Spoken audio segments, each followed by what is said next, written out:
ரோடுகளிலே கடைகளிலே நின்று கொண்டு அங்குமெங்கும் டான்ஸ் போட்டுக்கொண்டு பஜனை வைத்துக் கொண்டிருப்பவர்களை பற்றி நாம் எதிர்த்து பேசியதுண்டா? இல்லை. பள்ளி வாயல்களிலே அல்லாஹ்வின் வீடுகளிலே கூடி அல்லாஹ்வின் திக்ர் செய்பவர்களை இவ்வாறு ஸல்லல்லாஹு அலைஹி வஸல்லம் அவர்கள் செய்தார்களா என்று கேட்டு அதனை நாங்கள் தட்டிவிட பார்க்கின்றோம். எங்களது குழந்தைகளை நல்லவர்களாக வளர்த்தெடுப்பதற்கு இந்த தரீக்காக்கள் ஆற்றிய சேவைகளில் ஒன்றுதான் இந்த ஹத்ரா. எங்கள் சூஃபியாக்கள் எப்போதும் they were sociologists, great sociologists, great psychologists. They know the psychological need of an individual and they know the sociological importance of human behavior. That is why நாங்கள் எங்களது குழந்தைகளை வளர்க்கும் பொழுது அவர்களுக்கும் மற்றவர்களை போன்று சில ஹாபீஸ்கள் இருக்க வேண்டும், பொழுதுபோக்கு நேரங்கள் இருக்க வேண்டும், விளையாட்டுகள் இருக்க வேண்டும். இவை அனைத்தும் தேவையானது. சூஃபியாக்களும் சுன்னத் வல் ஜமாஅத்தை சேர்ந்த உலமாக்கள் என்ன செய்தார்கள்? இப்படிப்பட்ட நேரங்களில் எல்லாம் அவர்களுடைய ஹொபியை கூட அல்லாஹ்வோடு தொடர்புபடக்கூடிய ஒரு ஹொபியாக மாற்ற, அவர்களுடைய பொழுதுபோக்கு நேரங்களை பொழுதுபோக்கிற்காக அவர்கள் செய்கின்ற வேலைகளை அல்லாஹ்வினோடு தொடர்புடைய அல்லாஹ்வையும் கூட நிறைவு செய்யக்கூடிய ஒரு பொழுதுபோக்கு வேலையாகத்தான் அவர்கள் ஆக்க முனைந்தார்கள். மாப்புள்ளை லப்பை ஆலிம் சாஹிப் அவர்கள் மாபெரும் சூஃபி, மாபெரும் ஞானி, மாபெரும் சீர்திருத்தவாதி, மாபெரும் கல்விமான். அவர்கள் இந்த இலங்கைக்கு வரவில்லை என்றால் நாங்கள் இன்றிருக்கின்ற இஸ்லாத்தை கண்டிருக்க மாட்டோம். அவர்கள் வந்த பொழுது முஸ்லிம்களிடத்திலே ஒரு பழக்கம் இருந்தது. என்ன? பெண்கள்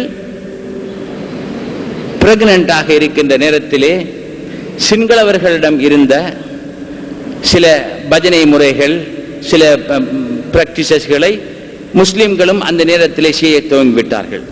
பிரெக்னன்டாக ஒரு பெண் இருக்கின்ற பொழுது சில விடயங்களை சிங்களவர்கள் பௌத்தர்கள் ஓதி பாடி சில பஜனைகளை வைத்து அவர்கள் சில பிராக்டிஸ்களை செய்வது வழக்கம். அதை சில முஸ்லிம்களும், எஸ்பெஷலி சிங்கள பகுதியிலே வாழ்ந்த முஸ்லிம்களும் செய்து கொண்டிருந்தார்கள். இது இஸ்லாத்தினால் ஏற்றுக்கொள்ளப்பட முடியாத ஒன்று. மாப்பிள்ளை லெப்ப ஆலிம் அவர்கள் என்ன செய்தார்கள்?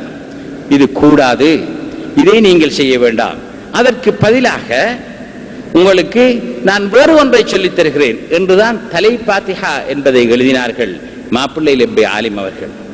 தலை பாத்திஹாவிலே பிரெக்னன்சி ஒரு பெண்ணோடு சம்பந்தப்பட்ட விஷயம். எனவே அதற்கு பொருத்தமானது ஃபாத்திமா நாயகி ரலியல்லாஹு தஆலா அன்ஹா. ஃபாத்திமா நாயகியை அன்போடு நினைவு கூறுங்கள்.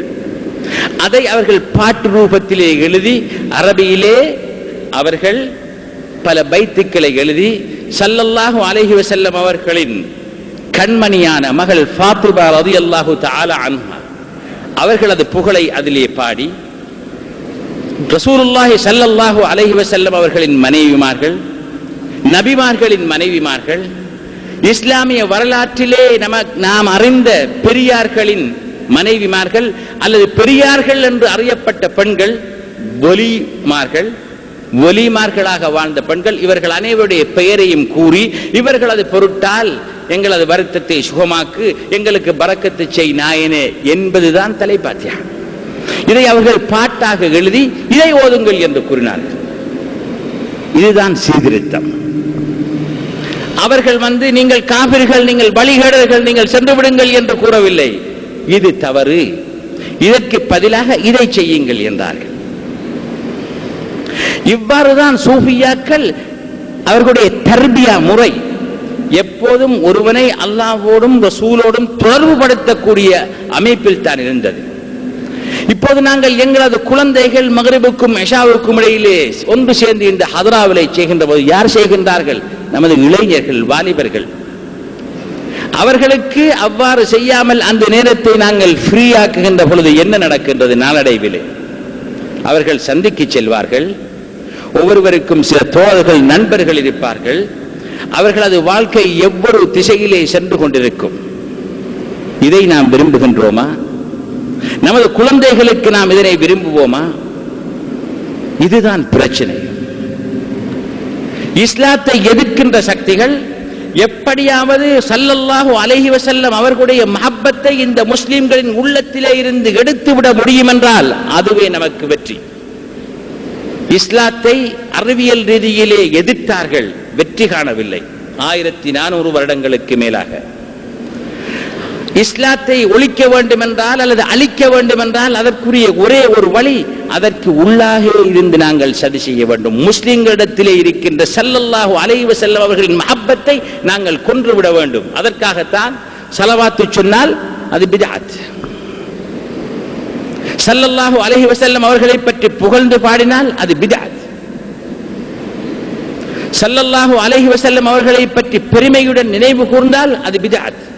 ஸல்லல்லாஹு அலைஹி வஸல்லம் அவர்களுக்கு அல்லாஹ் அளித்த அருட்கொடைகளான கராமாத்துகள் முஅஜிசாத்துகளை பற்றி அவர்கள் ஒருபொழுதும் பேசுவதில்லை.